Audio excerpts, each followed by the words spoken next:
Nerd News Cafe, Stir It Up, with Matt, Landon, and Justin.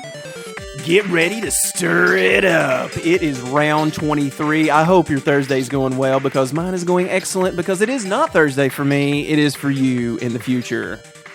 Welcome, Marty. But they're closer to next weekend than we are right now.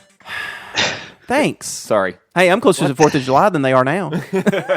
It's already happened for them. That's true. It's already happened for them. So the possibilities are endless for me and not for them. The string theory is complete. So I am Matt. This is Justin. And I'm over here getting swifty. My name is Landon Down. Nice. Wubba lubba dub dub. Indeed. Oh, we got a date on that. I'm so excited. Yeah, I have So a feeling excited. one of us is going to be talking about that later. Maybe. You never know. We could just completely blank it out like we do most things. We mention it and then never talk again. There's only so much time in these episodes to get to all of the endless, comic book and nerd movie game TV show news.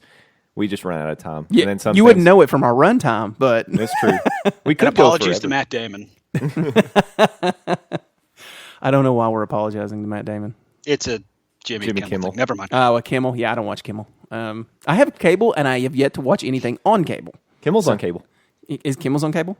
Kimmel's on cable. Kimmel's on cable. Kimmel's on cable. Hashtag Kimmel's on cable. I feel like that should be a dog food. Kimmel's on cable. Maybe that's Kibbles and Bits. That's a different show. And Brolin is cable. True, I did see that screen art. Did you see the wax on his face because it looks like nothing else? Poor Brolin.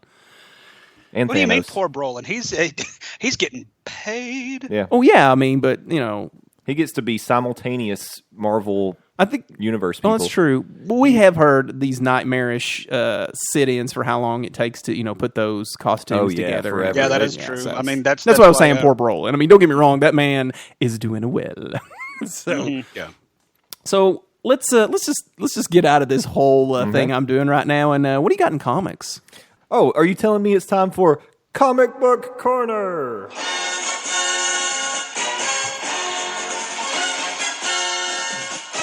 We don't have the rights to that at all. We don't have the rights to anything we use. Oh my god! But that was actual music. If you get to use that, I want Magnum PI. I don't think I have that on my board. I will find it. You don't have Magnum PI on there? I don't think so. Delete that app. Boo this app. But I've got some good stuff to get to. I teased it on Tuesday, so let's get right into it. Let's start with Edge of Venomverse #1. It's pretty messed up looking. So I was going to pick this up. As soon as I saw that this was coming out, I was like, I don't try to get into all of the events that are going on because I've got enough on a week-to-week basis that I have to purchase. But are you kidding me? Look at the cover of this thing. Landon, I'm going to describe it to you in beautiful detail. Well, there is a picture of it on our Twitter, Well, guys. you can look on Yeah, Twitter. you can go to our likes, and it is on there. So this is X-23 fully venomed out. She almost has like it's like a black and yellow kind of Wolverine looking suit, but every venom detail you can add to it, the venom eyes, the tongue, the teeth, and oh yeah, you can look back in the That's what caught my eye right off the bat is got the, like the a Weapon X, helmet. Weapon X helmet in a canister or a container. What is it? A tank. What's the tank called in Star Wars? Oh, back to tank. It looks like a back to tank. Yeah, she's in a back to Let's tank. just make that canon for everything now.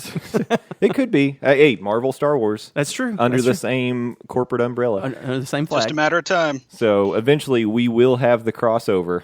I want to see Guardians of the Galaxy run into Star that Wars. is who I'd like to see move into it too. Yeah. But I think It really feels like it's just a matter of time on it. Here's the thing, though. Do you want Stallone in your Star Wars?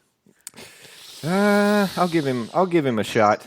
Hey, worse things have happened to the Star Wars. This is universe true. than Sylvester I mean, Stallone, we're not so- It's not Hayden suggesting Christensen or anything. we're not sitting here suggesting Ace Ventura Venom crossover, but Yeah, like some people we know. Hey! I'm gonna take some time and I'm going to retread that tire for us. Okay. As I have, Okay, all right. I've explained to the guys what happened. I'll explain to everyone here shortly. all right. So this is, as I mentioned, it's the beginning of an event that's kind of leading up to a little climax of some of the stories that I've been following. And this is actually another reason why I wanted to pick this one up, because Edge of Venomverse has a little bit of a crossover action going on. And I'll show you at the end. there's it's not as crossovery as the other event that I picked up, which is Weapons of Mutant Destruction. We're going to talk about that in a minute. But this one, we got a character here at the end that I find pretty interesting. Yeah. So essentially, what's happening in this story is X-23, Experiment 23, is trying to escape the Weapon X facilities.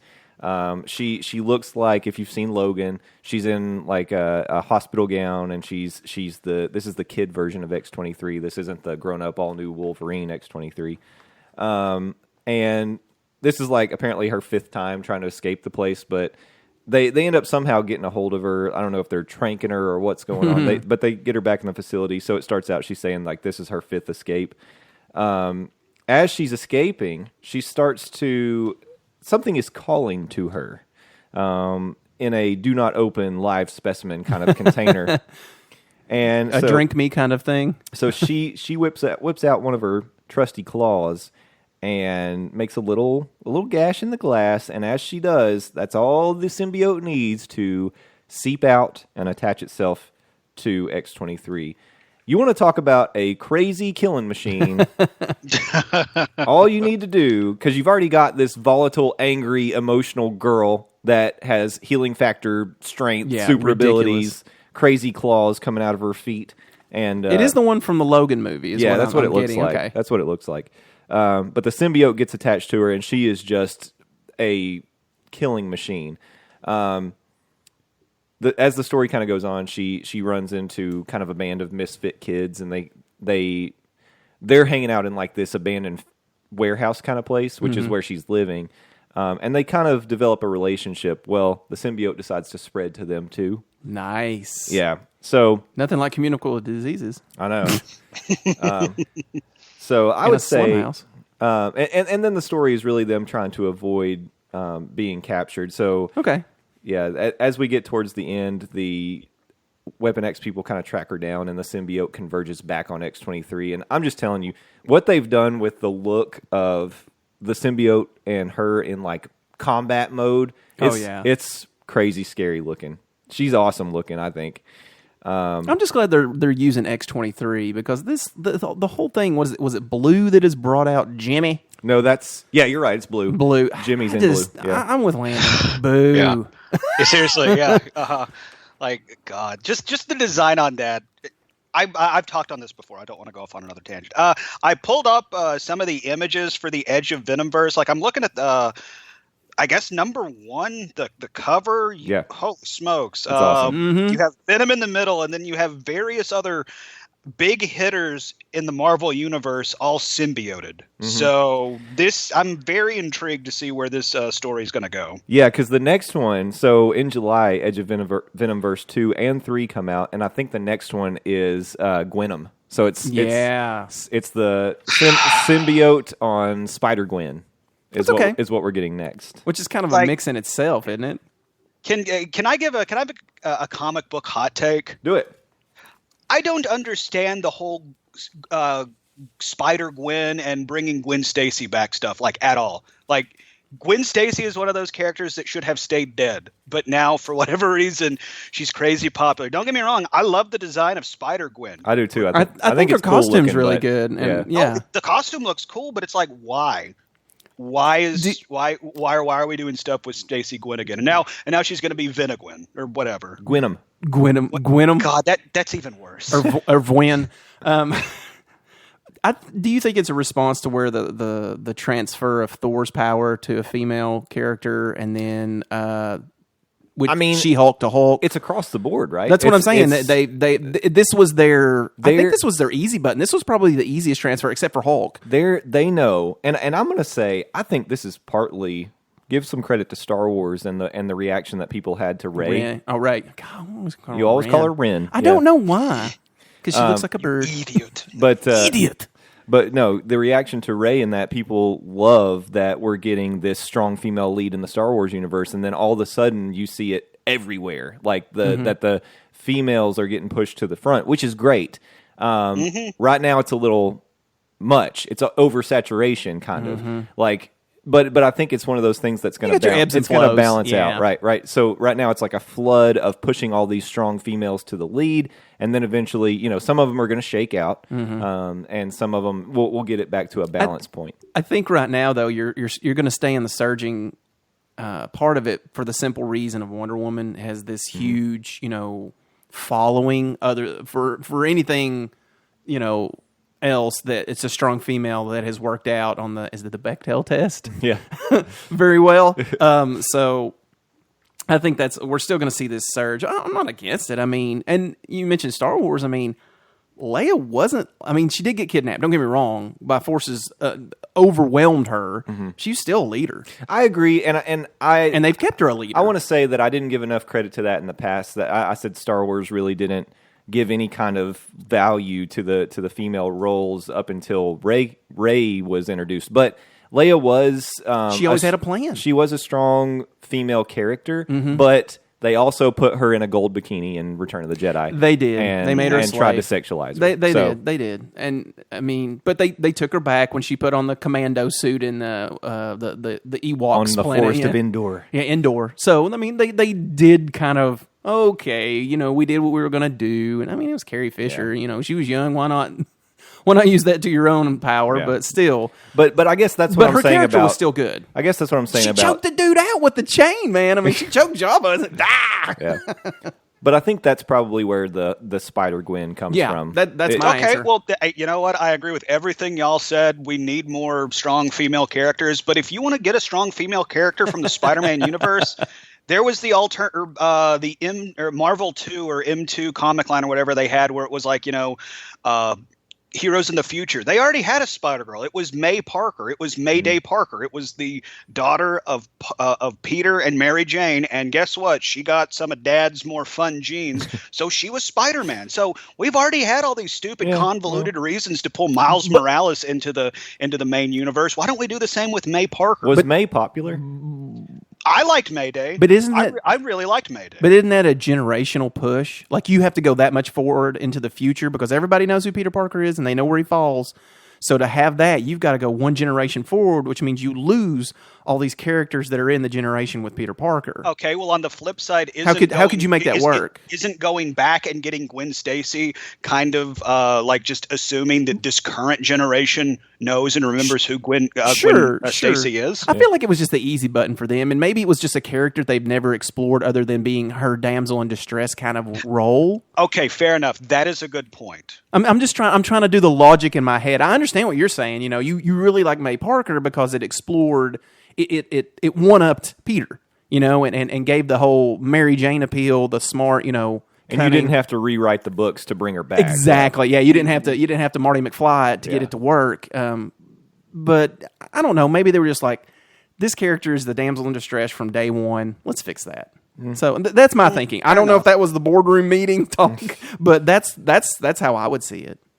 Yeah, I don't know. I mean, don't get me wrong. I really love. I'm trying to justify it for you. Of Spider Gwen. I just don't really see the reason why Spider Gwen is, a thing. Because for the longest time, I mean, and with Gwen coming back, the other one was Bucky Barnes. For the longest time, those were the two comic book characters that died, and they stayed dead, period. Don't even think about bringing them back. But I mean, a decade ago, Ed Brubaker brought back Bucky Barnes to be the Winter Soldier, and everybody accepted it. So maybe I'm just being an old curmudgeon-y man on Gwen Stacy. Well, do you like the Winter Soldier?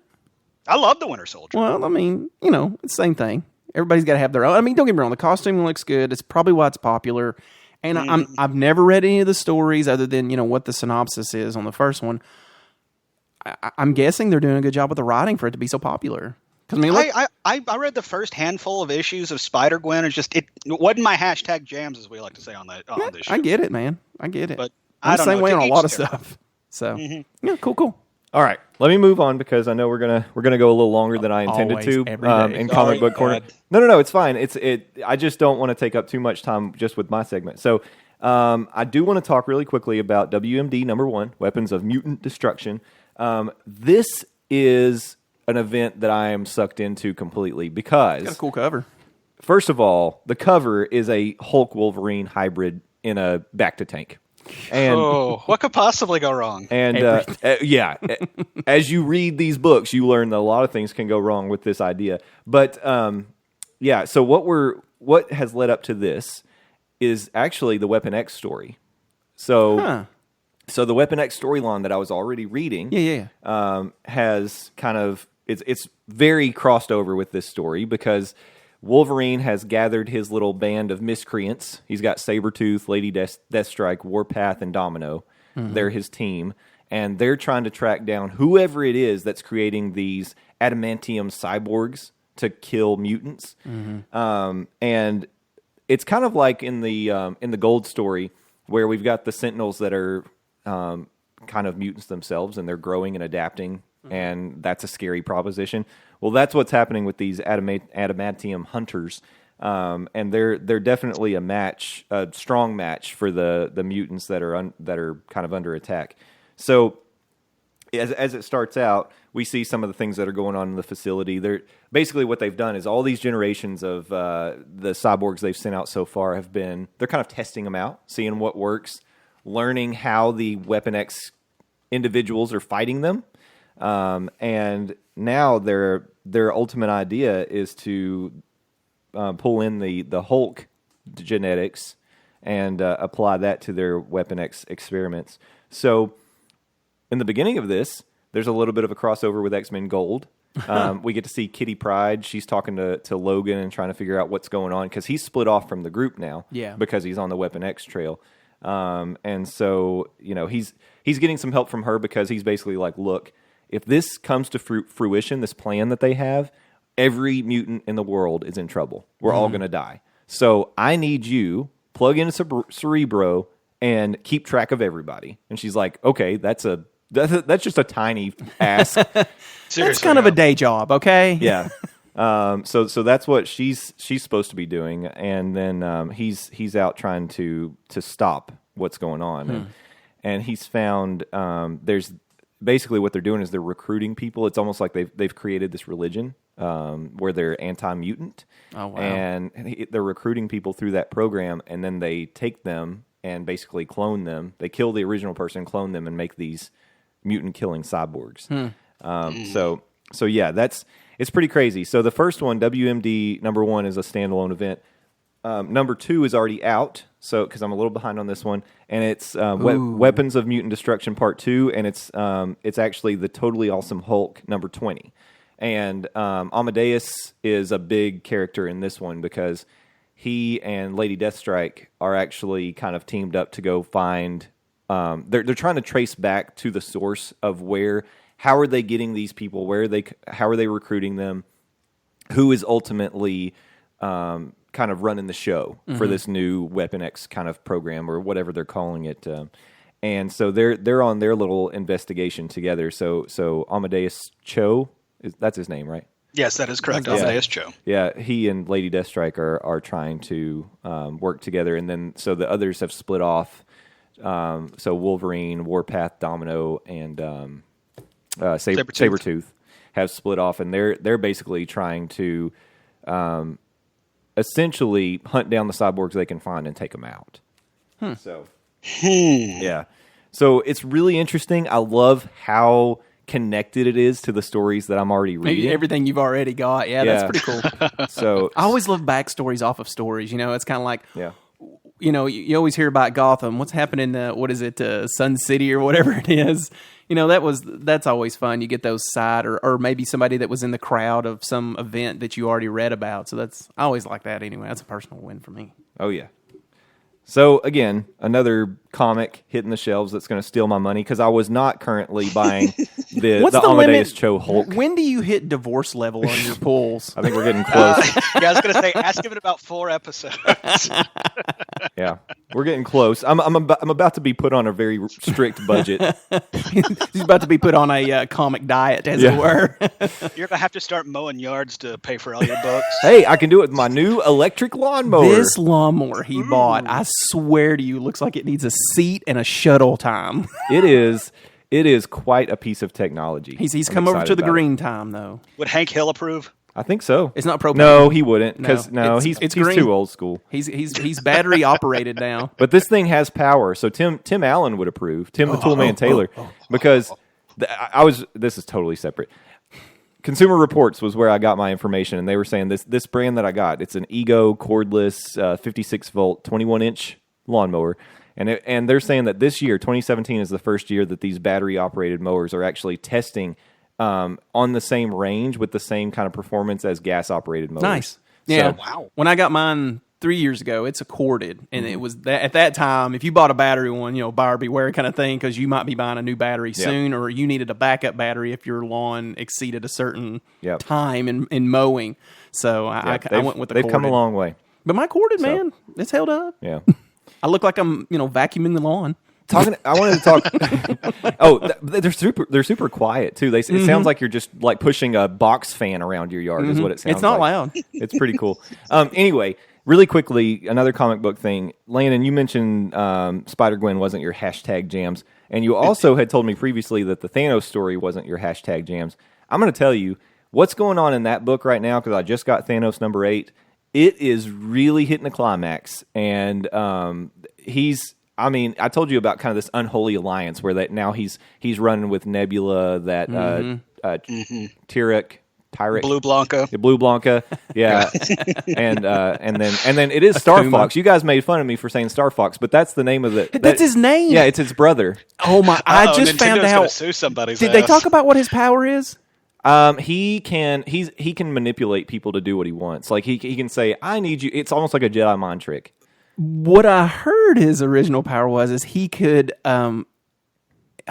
ignite people's pleasure centers. And he basically has slept his way through the Marvel universe. Okay. With just about everybody you know. Oh, okay. So well, yeah, he's one of those. He's like a fast talking, sleazy smooth guy. operator. Yeah, they write him that way. You call him sleazy. I call him somebody to attain. If there was a power that Landon would enjoy, he's like the Blanche of the Marvel universe. yeah, exactly, There we go, exactly. He is the. If we're going to put it in the Golden Girls universe, which they're tied, Everything should be in the Golden Girls universe. He said, "Thank you for being my friend," and hello, And you being my friend, and you being my friend, And you. and us all being friends at the same time. I'm glad Wait, you just took a turn. brought this up. I read a whole ranker article of Guardians of the Galaxy and some of the stuff that the MCU is going to have to leave out, and that is a specific character that will never see screen time.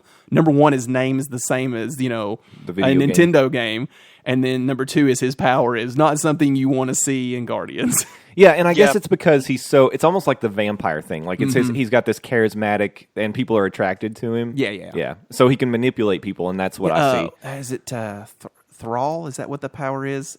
It's a Yeah. that's tabletop, it's always the same in any game, and whether it be D&D or Pathfinder or anything, it's always the same spell names. Yep. So I think it's Thrall. So anyway, I just wanted to say I enjoyed the Thanos books from the beginning. I like the art style. It's been interesting to me to see this different side of Thanos because he's had his powers taken away and he's dying.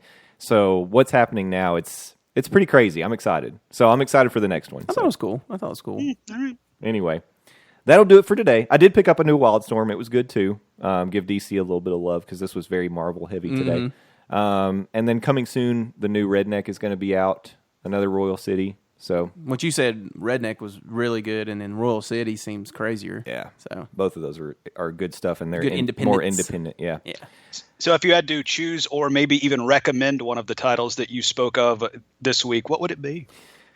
Well, I think you could tell by my enthusiasm with all the crossovers. I really think people should check out the Weapons of Mutant Destruction. If you're an X-Man, if you're an X-Man, if you're an X-Men person, and especially if you like the Weapon X stuff and Wolverine and all those characters I mentioned, it's pretty cool, and it's cool they're pulling Hulk into it as well. So that's what I would say. Well, anytime Hulk and Wolverine or a Hulk and a Wolverine share the same pages, it's going to be fun. Yep, it's good stuff. All right, let's get into hot and streamy. Oh boy, this is a heavy, hot and streamy. And Jay, I'm going to need for you to start a cue, or I'm cueing you right now. I need a little Boys to Men. It's so hard to say goodbye because I unfortunately feel like I am writing a eulogy for the Mass Effect franchise because this week it came out. couple weeks ago, we talked about the Kotaku article that was really the behind-the-scenes story of Mass Effect Andromeda's development and how for 5 years it was just such a pain in the ass to work on, with BioWare and EA pulling people and sending them to work on different franchises and IPs and stuff like that. Now the news comes out that there will be no single-player DLC for Mass Effect Andromeda, period. Right now, there's only a small team working on Mass Effect Andromeda, and that's just for multiplayer patches. And I still think they might be trying to fix a few things with the game alone, but this is a big departure from what's happened previously in the Mass Effect games, because all 3 of the Mass Effect games have had after-release single-player DLC, and some of the stories told in the DLC is some of the best gameplay that I've had, or storytelling, in the last decade. I mean, Lair of the Shadow Broker for Mass Effect 2, that could have been a standalone title. It was that good. And it's very disappointing, because looking at E3 when BioWare trotted out Anthem, it's like, oh, sweet, it looks like Destiny with kind of a Mass Effect shine on it. And it's just like, if I want my Destiny fix, you know what I'm going to play? Destiny, or Destiny 2 when it comes out. And I just really feel like that not only is Andromeda, it seems Andromeda is dead in the water. I'm afraid for any more future Mass Effect games, period, at least for the time being, because I think it's safe to say at this point we're not going to get a sequel to Andromeda, so there's not going to be a continuation of the Ryder story and building up of those characters that you were introduced to in Andromeda, which is a disappointment, because it's like, is it Mass Effect 1, 2, or 3? No, but at the same time, I don't think it's a fair comparison, because you spent 3 games with these characters that you developed relationships with. I mean, Garrus and Tali were with you 1 through 3, where it's like, yeah, these are cool characters. It's like, don't get me wrong, I love Rex, but Drax was a fun-ass Krogan to play with, and he did stuff that Rex couldn't do. So yes, okay, you don't have that draw that you had to, say, Garrus or Tali, or maybe even Miranda if you're into Yvonne Stritt, whatever her name is, sweet ass. But it's disappointing, because I really feel like a lot of the reason we're not getting more Mass Effect is because of the reaction, or rather the overreaction it got online. Because if you remember, a week before Andromeda dropped, they opened the EA beta access or whatever, and everybody was just making fun of it because, oh, look at these stupid faces, they look stupid, we're gonna make memes out of it. And all of the press for this game was bad. And then it launched. Did it have issues? Some, I guess. I personally never ran into them. Like, one time I had to reload my game because it froze. That was it. And I put like 70 hours into that game, and I got it day one, started playing. But I still look online and people are just bagging, oh, it looks stupid, it's terrible, the story's boring, brr. It's like, go back and look at Mass Effect 1 compared to the rest of the trilogy. If you compare 1 to 2 and 3, yeah, it's going to feel a little, boring and drawn out, because like Andromeda, Mass Effect 1 was the setting of the table and getting everything into place. So when 2 hits, you know what's going on and you can get right to the meat of the meal. And I was hoping that's what they were going to do with Andromeda, because the ending of the game, it definitely set up that you were going to be reintroduced to some of those alien races you're familiar with in the original trilogy that didn't show up in Andromeda. And it left so much open to where it's like, obviously they're going to continue this. Well, news is coming out that apparently it ain't. And I'm kind of disappointed, because Mass Effect was BioWare's flagship. Yeah, they did Dragon Age. That was cool. Knights of the Old Republic was the bomb back in the day. But then instead of doing a true KOTOR sequel, not counting KOTOR 2 because BioWare didn't do that, they decided to go MMO and go online with Star Wars The Old Republic. That's a fun game, but guess what? That ain't the KOTOR I'm looking for. So Mass Effect was their flagship, and it really feels disappointing to me, at least, that it feels like they're throwing Mass Effect to the wayside so they can work on their new IP, Anthem, which, like I said, it just really feels like more Destiny. And like I said, I'm going to play Destiny 2 if I want that fix. And it's just very disappointing. I can tell you feel a little disappointed. Right? I think I said that 7 times. If that was a drinking game, people would be under the table. But I understand it. I get where you're coming from. It's crazy. Like, it's almost like the way that things have happened since the release of Andromeda.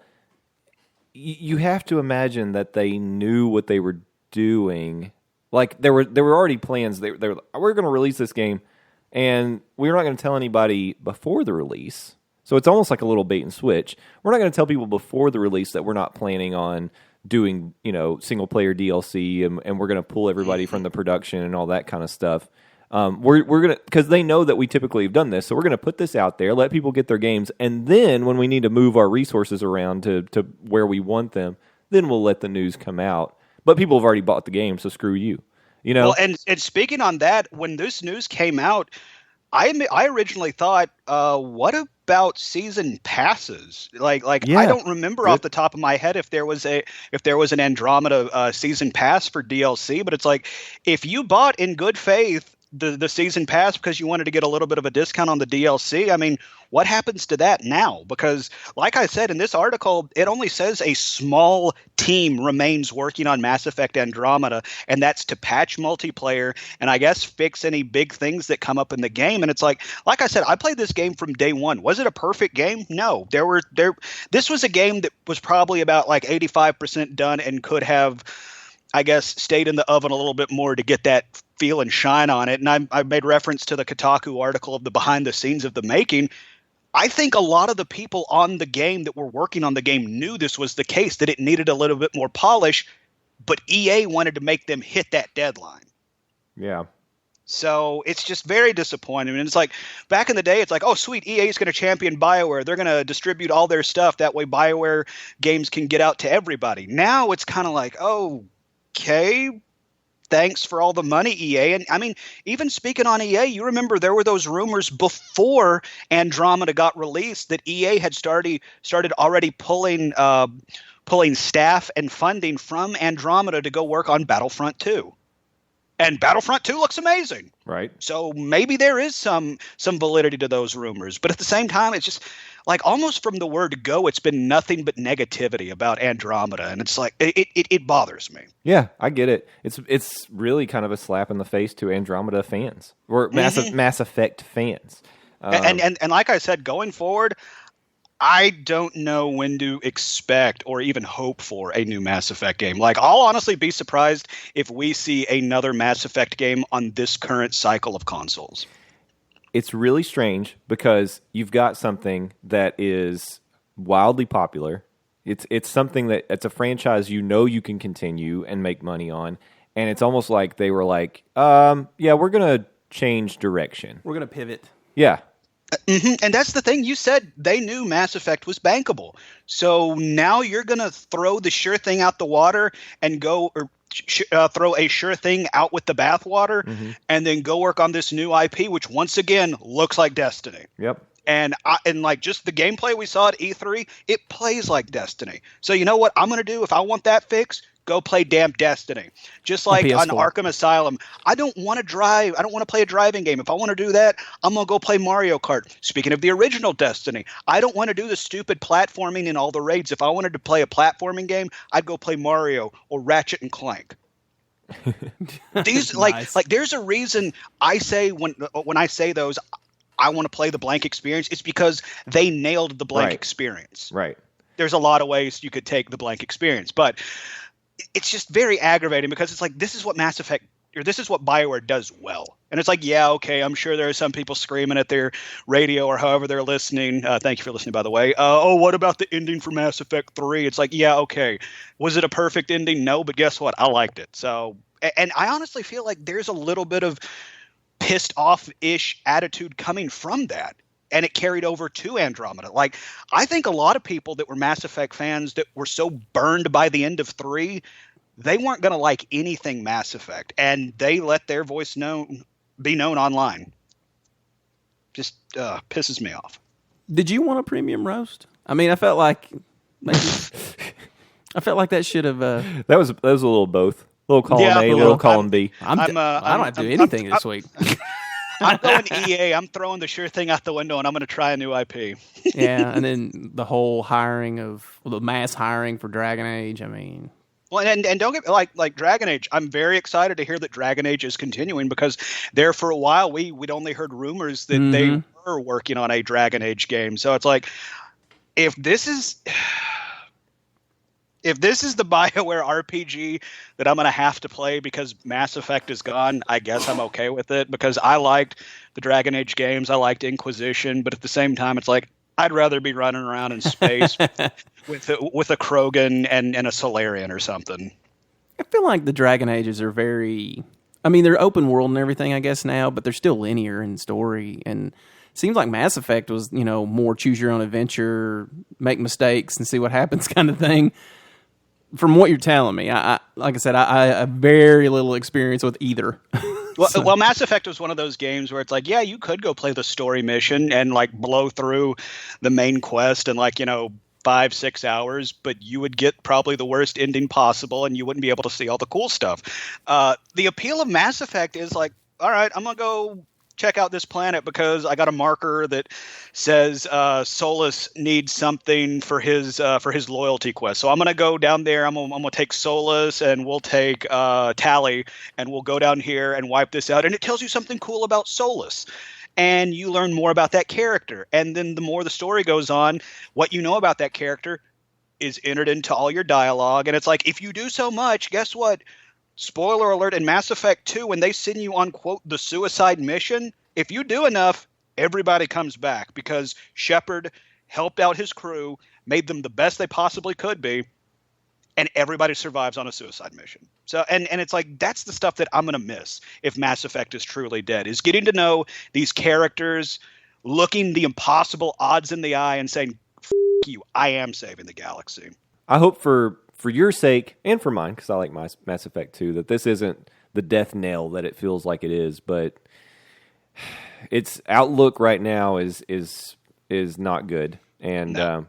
I think that at least for the near future, that Mass Effect is set aside. And we're not going to see anything new Mass Effect for a few years.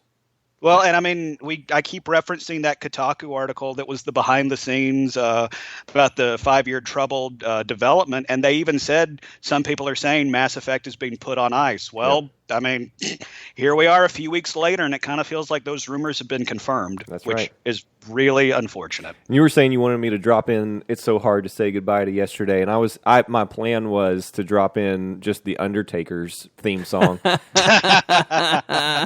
because I just feel like it's appropriate at this point. But yeah, well, I guess we'll see. I mean, the good news is there's good stuff coming out. I mean, it's not like all of a sudden we're not going to have any cool games to play, but yep. you don't want to see like a beloved franchise put down before its time, like taken out back like Old Yeller. And here's the thing. It wasn't even sick. Oh. Here's the thing. Anthem, BioWare's new IP, we've seen one E3 video of it. It already has crazy high expectations because I think, and I'm just speaking for me, and I don't think I'm going to be the only one out there, in my mind, I'm always going to look at Anthem and be like, you'd better be damn good because you cost me more Mass Effect. Mm-hmm. Oh, true, yeah. A lot of anger play. Yeah, there might be some anger play. So, I mean, well, I guess we'd see more memes and more criticized and dissection of the next game or the game that cost you your Mass Effect now. I guess. It's just, yeah, they are setting themselves up to be a lot more harshly judged. Mm-hmm. Battlefront 2 better be the bee's knees, baby, because it has absorbed all resources. Well, and I will say Battlefront 2 already had a lot of high expectations just because there were so many people disappointed with Battlefront 1, and from E3 it looks like they listened to everything we complained about and put in the game, so expectations were already going to be high for that game. But now with them pulling people away and resources away from Mass Effect, it's like, again, I'm still looking forward to Battlefront 2, but I always think part of me is going to be like, yeah, this should be Shepard. I want to be Shepard, or this should be Ryder. Right, yeah. And I mean, they could still leave some disappointment if they can't get the servers going in time, because that seems to be the biggest launch problems is everybody buys this game, and everybody jumps online, and then it crashes. I mean, and then it has problems for a week, and they end up, having to do a little backpedaling and giving stuff away to people who early adopted, and I don't know. It seems like a bigger problem than it needs to be, but with that many resources, like that's just games in general. It is. Especially if there's an online aspect. I mean, it's like Jay and I, we've played World of Warcraft. You remember how the servers were when Burning Crusade came out, or Wrath of the Lich King? It's like, oh, sweet, I have a 45-minute queue. Yeah, that sucks. And then you get in and it crashes. But did Blizzard take everything they had and put it on those? Like they pulled all resources, all hands on deck for that release. I would say maybe, but not to the expand you have now with these, software developers and what the money they have to play with. I don't know how they responded to Overwatch has got to be making them hand over fist money kind of thing right now. So if they were to pull all resources to do something for Overwatch, it would be a huge investment.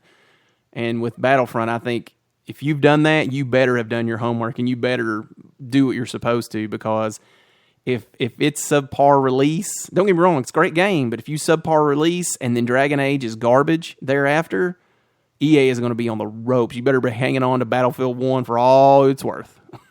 Well, I don't think EA will be on the ropes because, they still have stuff like Madden and FIFA. They've still got the football money. It will be the developers that will be. Yeah, exactly. I mean, heads will be had. Don't get me wrong. Heads will be had, and you'll see some change-ups at E3 and who's speaking. So, we'll see, I guess. So if I don't know that I can be. I mean, I feel like my negative segment coming up is just, I don't know. I feel like it's too much on our too much on our listener. Do you have something positive to share? No. No. I guess in that case, I could make mention that. Well, here's a good news, especially for Matt. Marvel Heroes launched on Xbox. So there you go. It's free to play. Yep. But bad news is they are pulling all support of Fantastic Four on the PC, and the Fantastic Four and that stuff never even made it to the console. So this is just another aspect of Marvel pulling back. Putting the eraser. Let me ask you this. Do you think this is a power play? And don't get me wrong, I'm sure the game's not involved in this, but I have heard that they don't merchandise, they don't do comics, there's no mention of them. I do know the Death of Wolverine has Reed in it, Mr. Fantastic. He's the one that kind of diagnoses Wolverine with what he has. But do you think this is a power play to say, hey, you know what? You don't want to turn over the rights, you don't want to play with these toys with us? Okay, this is what we can do. And it's like we can kill this franchise without the help of yourself killing it. You've obviously done twice now. Yeah. Well, It's like there have been rumors. I really wish I could remember the name of the Marvel higher up that I heard this rumor associated with. He said that this is a move to lessen the franchise property for the Fantastic Four and the X-Men because they don't own the movie rights for it. And I just know there's some parallel universe where the X-Men and Fantastic Four are still under the Marvel Cinematic umbrella. And I have a feeling none of this stuff would be happening. I still have a feeling the Fantastic Four would be prominently displayed. Hugh Jackman would have been signed on for one more movie to come back for the Infinity Wars. Yeah. Well, of course he would. And then, all the X-Men, and here's my thing, though. With that parallel universe, what movies would you be missing? Because I think them flexing their muscles on other characters, you probably wouldn't have Guardians if they still had X-Men and Fantastic Four. You wouldn't have these explorative teams they went out and tried to push into their. You might not even have the MCU. Well, I've got a counter argument. This is just my thought. I mean, you always think about what we could have if we had it all. Well, you might not have it all. Go ahead, Landon, and then I've got a counter argument to it. Okay, well, I was going to say in this parallel universe, we might not even have a Marvel Cinematic Universe or a Marvel period because part of the reason Fox has the movie rights to the Fantastic Four and the X-Men is Marvel had to sell property or they were going to go bankrupt. Mm-hmm. Marvel was in a very, very financially dangerous situation when they made those deals with 20th Century Fox. So, yeah, there's in Magical Christmas Land parallel universe, we have it all. But I just don't know if that's actually realistic. So, Jay, what's your counterpoint? My counterpoint was going to be that I think we still would have things like Guardians and Ant-Man and some of this periphery that we're getting now that we maybe wouldn't have gotten. If you kind of think about, let's say Marvel had all the rights to all their intellectual property and they could do whatever they want. I still think we would be getting these side movies, and here's why. If Disney had still acquired Marvel, this still would have happened because in the parks, in their theme parks, especially east of the Mississippi, Disney does not have rights to anything that Universal has used up till now. But who made the deals with Universal? I'm sure that was Marvel. Okay. So, Marvel did. But it was pre-Disney purchase. So the contract says that I think it's for 30 years. Disney cannot use anything in the parks east of the Mississippi that's been used at Universal. So the reason that you got Big Hero 6, which is Marvel, by the way. Correct. The reason you got Guardians, the reason you're seeing all these other stories that maybe didn't seem like they were ever going to get a push to the forefront is because Disney wants to capitalize on the fact that people love superheroes and they want them in their parks. Well, sure. And that's Okay. where so that's where the X some of that's factor coming that from. these two universes may be connected regardless. Yeah. Huh. Interesting. So I think I forgot about that deal. Yeah. It's a Holy bad crap, deal did for we Disney. just turn into DC Comics? Because we talked a lot about parallel universes and dimensions right there. Yeah. Well, we are talking Marvel, so I guess we have to have the influx of the influx. Yeah. Yeah, there we go.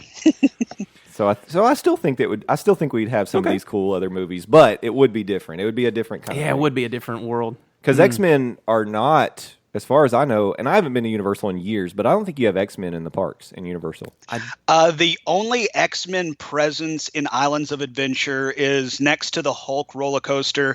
There's like a teacups type ride, and it's like Storm's crazy spinner or something. And it's just a big giant like comic drawing of Storm. But excuse me, like in Islands of Adventure, you have people like Captain America walking around. You have Doc Doom. You have the Green Goblin. So you have people in costumes, but you don't have like, somebody walking around like Wolverine or Storm, Cyclops or anything like that. Yep. So even in that park, there is very little X-Men presence. And I wonder how much that has to do with the Fox deal. Ooh. Because that's what I'm saying. That's why I wondered who made that deal with Universal, who sold them those characters. It would have to be Marvel. it would have had to be. Yeah. So, So that would have come maybe after the Fox deal. It definitely would have been after the Fox deal. And then they were like, yeah, you can, Marvel's like, yeah, Universal, you can use our characters, but we don't have the rights to the Fox stuff. So. well, somebody, is it one of those that somebody owns the movie and then somebody owns the TV rights or vice versa? I can't remember. Anyway, there's a lot of that stuff going around too. Is like certain people own. Oh, sorry, that's Star Trek, which is completely different thing. But somebody owns. Paramount owns the movie. Yeah, that's right. Paramount owns the movie. Of course, you were thinking Star Trek, like you didn't, you didn't know what you were talking about. I didn't. Calm down there, Batman boy. and CBS, owns the TV, so now you have two different universes. Which, if that were to go into a comic realm, that could get real bad. Yeah. So, which I guess it kind of already is. Buddy. I've got something positive that we can talk about while we're talking about different mediums. You gotta start me on Thank something God. positive because I am going to trash this next thing. So a new series. By the time this comes out on Thursday, this will have already launched on YouTube. There is a new series. That's a combination of series of shorts. Series of shorts coming to YouTube in the Star Wars universe. They basically are creating a new storytelling device. That is going to tell us more, flesh out some of the stories of characters like Leia, Ahsoka, Rey. Really, they're taking on Ahsoka, huh? Yeah, and there's a preview of it if you want to go check it out. Well, actually, now some of these are probably already out because by the time you're hearing this, it's now July the 7th. Do I have to get YouTube Red? No. This is YouTube regular, but it's Regular. YouTube Standard. Yeah, YouTube regular blend. It's all you have to do is go out and search for Star Wars. Oh, that's a dangerous search. Forces of Destiny. Okay. Yeah.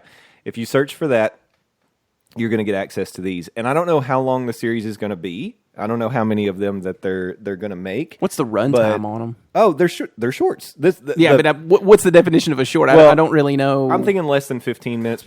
And it's thinking YouTube, 5. so it's probably 5. Yeah, I can't watch anything longer than 5 minutes. It's probably 5, but yeah, they say that Star Wars Forces of Destiny, an original series of animated shorts which explore the untold stories that helped shape the destinies of Rey, Jyn Erso, Princess Leia, Sabine Wren, Padme, Ahsoka, and others will make its debut on the 3rd, July 3rd, youtube.com/Disney. I think this is super cool. That does sound cool. Because we talked about earlier how sometimes different stories work well based on the medium that they use. Yeah. And I think this is a really good way to give us more. And you notice it's all the female. Oh, yeah. I did notice Yeah, that. All the I female kind of heard characters. that, but I thought maybe I just missed somebody in there. Yeah. Man, those ding-dongs that boycotted The Force Awakens because Rey was a chick are going to be pissed. Yeah, they are. So they will not be subscribing to this channel. But Hope they wore the brown Women's pants. rights activists. but it's pretty. I think it's pretty cool because what they're going to be.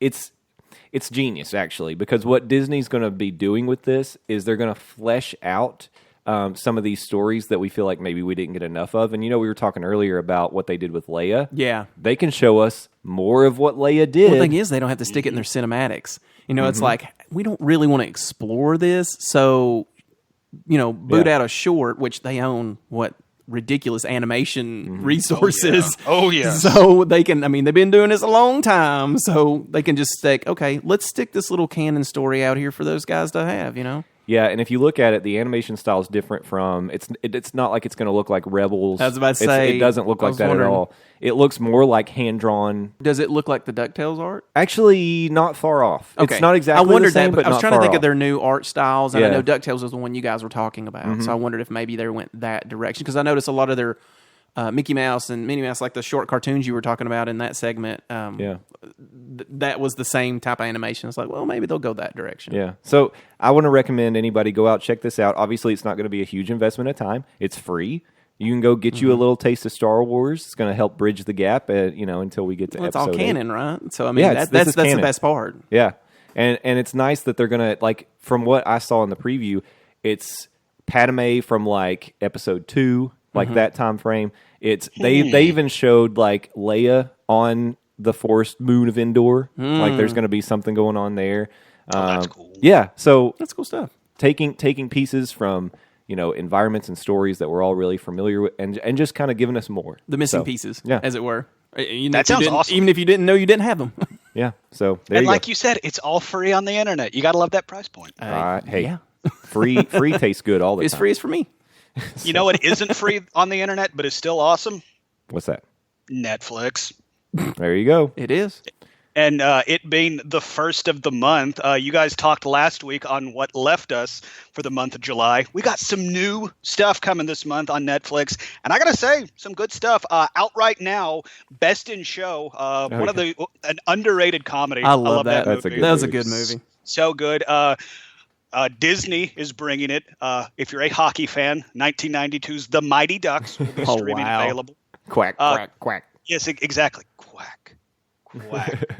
All right, we're not doing that. E.T. No. E.T. is now available on the Netflix, as is Free Willy. My name is Landon, and welcome to Jackass number 2. Jackass number 2 now streaming available on Netflix.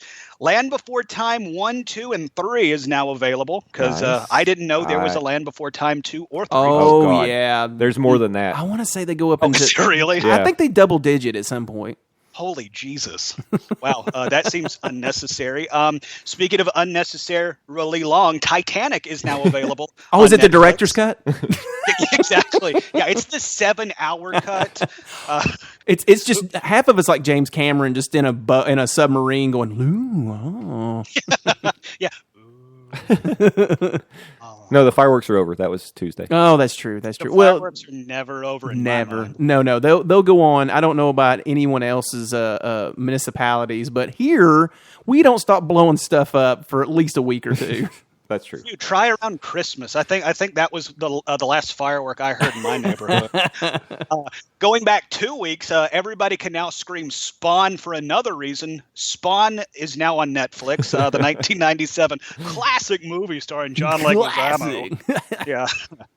Let's see, and Police Academy, the original Police Oh, Academy. is now on yeah. Netflix. So I feel like you everybody need can two. go see the rise and then stall of Steve Guttenberg. There you go. The goose. July 5th, and this is a CW early exclusive release. iZombie Season 3 drops on the 5th, so I know the girlfriend will be excited about that. On July the 7th, the day this fine podcast drops, I assume you paused watching the Netflix original anime series Castlevania to come and listen to us. Right. Because Castlevania is now streaming available. July 8th, about a couple months early, Bad Santa 2. July 18th, Rouge One, a Star Wars story drops. This is a Disney exclusive early release. Now, I don't know if Rouge One is similar to Rogue One. I'll have to do some research and let you guys know. On the 20th of July, Pretty Little Liars. That's a popular-ish show. Not necessarily for me, but sorry. I know there are fans out there. Oh, wait a minute. It's not even like the original series, and this is horrible that I know anything about this show. Isn't it like 10 years later after they discover the killer? See, I have no idea on that, but Yeah. it does say it's season 7B. Okay. That's what I thought. I no thought I idea saw what that 7B. I was like, if you've got to put letters after your numbers, your series is garbage. Yeah, who I the don't hell care. do you I don't think care you who's are, out there. Microsoft? Tweet at me. Come at me, bro. I'm serious. I will tear that show apart. And then finally, it's not really a nerdy thing, but if you're a fan of the Netflix documentary series Last Chance U, season 2 drops at the end of July. So, Oh yeah, I do like that. That's there you good go. stuff. It's a fun show. Yeah. Cool. And that helps because they're taking away most of our Futurama from Netflix Yeah. in July. Seriously, like all the animated stuff that used to be on Netflix is gone. I talked last month about how we just knew a few seasons of Bob's Burgers was going away, and then the next thing I know, every season of Bob's Burgers was gone. Now you're saying Futurama's gone. King of the Hill's been gone for years. Yeah. So it's if you're an animation fan, it's disappointing, and it's almost like they're telling you have to go buy the DVDs or find an illegal stream online. Though we're not telling you that. We a lot are of that not stuff- telling. I was going to say, is that Hulu centric I was now? going to say a lot of it's hanging out on Hulu still. I think that was Okay, probably well, the then- deal that was So- written Sign off. up for Hulu because I have Yeah. Hulu as well. Yeah. I need to get Hulu. They've been picking up a lot of stuff, and I'm kind of looking at their. I guess it's a cable kind of deal they've got now. Yeah. I'm in between cable-esque providers because I'm about to kick mine to the door. So we'll see. I've heard that theirs is a good option. I told you I worked or previewed PlayStation View. Yeah, you and said I it was liked okay. it. Yeah. Hulu has a lot of the same kind of features with their cable streaming service. You get the cloud DVR and that sort of thing. That's So, cool. And I think pretty that's the cool. way to go, the cloud DVR, because I recently experienced my DVR being full Yep. because I forgot to turn off certain shows that are in syndication through Oh, their no. off periods. So I had, I don't know, at least 5 seasons of Walking Dead on there. And I was like, what the? And I did not specify that I wanted just new. Just new, yeah. Runs, yeah. hmm So Yeah. yeah, that was not a good experience. And my cable provider, though they are low on price, they are also low on quality of DVRs, and is a very archaic way of erasing these things. Oh, so it took you like 15 minutes to Oh, delete. 15 minutes a would have been season? would have been a blessing. Yes, it was erase, go back, find, go into. It's like it's 4 buttons through a controller that takes just maybe 2 seconds a piece to Yeah. delete. You know, or to go through every option. Is like click this button, wait, click this button, wait. Oh my Yeah. god, I want to kill myself. That right there, I'd have been like, I'm canceling my cable. Yeah, it was. Well, it was my fault. It's not their fault. I can't blame. I'm an adult. I feel my own mistakes. So All right. Well, I will say, so last week I ended up not putting the poll out on Thursday, and the big reason was I felt like I wanted Landon to weigh in on this before we put it out. So we're going to use the same poll this week. It is going to come out so people can. I had an idea for a poll. Oh, well, we could do a different one, but okay. So Landon, where did you fall on the if you're gaming, you're doing yeah. multiplayer? Are you a realism or Yeah. a joker? Full immersion, or you're Mr. Fun Time Goofball? It really depends on the game. Like if I'm going through a game for the first time, I want to be that full immersion so I can get the story. And especially like if it's a game where I need to be aware of my surroundings, I'll throw on the headphones, and it's like I'm playing Far Cry Primal, and it's like I hear something move behind me, so I spin around. So Yeah. it's like in games like that, like first go throughs, I want the full immersion. But after I've played a game a bunch, like I recently started messing around with Fallout 4 again on my PlayStation 4. That's a game I've beaten and played so many times. It's like, all right, I'm just going to throw Fallout on, and I'll have some podcasts on in the background, like this fine podcast right here, for example. So it's like I guess I'm that part of the Venn diagram that overlaps. Okay. All right. So fair enough. What is your suggestion for this week's poll? Mr. Okay, I Mr. don't Jones? know if y'all saw this week, but Nintendo made a huge announcement following the vein of their NES Classic. We are getting an SNES Classic, a Super Nintendo box, and they put out the 21 games are getting released. There are some heavy hitters, but the biggest one I would have to say is the previously unreleased Star Fox 2. This is the first time that Nintendo is bringing Star Fox 2 to the home. And before some of you commenters say, oh, well, you could play Star Fox 2 in an uncompleted, less than legal way, you know what I'm talking about. Like this is as close as we're going to get to getting the Star Fox 2 cartridge, drop it in your SNES and play at your home. My question is, if you remember the release of the NES Classic and the just absolute mess it was, if you weren't willing to pay like $600 for a scalper price, Nintendo has said they are going to, quote, put out a vastly bigger number of NES classics than they did to the NES. My question for the poll is, do you believe Nintendo when they say that? Because I don't know about y'all. I remember the GameCube launch. I remember the Wii launch. I remember the Wii U launch. I remember the Switch launch. And you couldn't find one unless you were like online at a Best Buy 3 days before they came out. And even in the day and age of like digital pre-orders and stuff, there's still no guarantee for that stuff. So my question is, do you believe Nintendo when they say they're going to put out enough SNES classics for this year? Yes or no? Okay. Yeah, we could do that. That's current. That's topical. We could go with that one. So, okay. And my personal opinion is no. Nope. But we're gonna. And that's the thing. It's like I really want to get excited for this, but I'm having to temper expectations because I'm looking around in my room and I still don't see an NES Classic, and I wanted that son of a bitch real bad. Yeah, and I noticed too that you can't pre-order the SNES Classic either right now. I don't know if they're gonna allow that at some point, but it doesn't exist right now. Yeah, so. It's like I have an alert on Amazon that as soon as... I was about to say, my favorite, is the articles. If you want the NES Classic, grab it on Amazon now. But it has some stipulations. You know? Exactly, like, yeah. Come on. And again, it's like, I mean, there are going to be people who are out there that want that experience, that they feel comfortable dropping $300, $400, $500 to a scalper. Not me, though, especially when it's going to be suggested retail price at $80. Exactly. Again, super reasonable price, but will you be able to get it? Can you get your hands on one? And if so, would you buy maybe two and then put one on eBay for $5? Here's my thing, or better yet, buy two and then send one to your favorite podcast. Hey, yeah. I cannot buy into this unless it's going to patina like the other NES and SES. You know, when I get it, it's that space age gray, but I don't know, a year later, it's that a small bird has pooped upon it, brown, gray, and whatever other color has mess in there. I like a good aged SNES. So, you know, unless I get that effect on my my Nintendo equipment, I don't know that I can buy into it. You know, it's funny, in the room with us right now. Oh, I know, I was looking at it. I have a classic NES, the original, the one my parents bought when it came out, and a Super Nintendo, and both of them have that nice beige aged color. Yep. Mm-hmm. So, that vintage Nintendo look, we like to call it. Like I said, the patina Nintendo. That's what I want to call it, because I feel like it's a good wood. You know, it's almost barn ready, aged like a fine wine. Because I too have the Nintendo that I had to rescue from my parents' basement. Mm-hmm. I was like, where is it? They're like, I don't know, it's in a box somewhere. I was like, locate this box. Yes, I need this box. I need this. Yeah. Well, we'll put that poll out there. Mm-hmm. If you guys want to sound off, make your voice heard on it, you can do that on our Twitter account, @nerd_news_cafe. Where else can they find us, Matt? They can find us on the website, which is nerdnewscafe.com.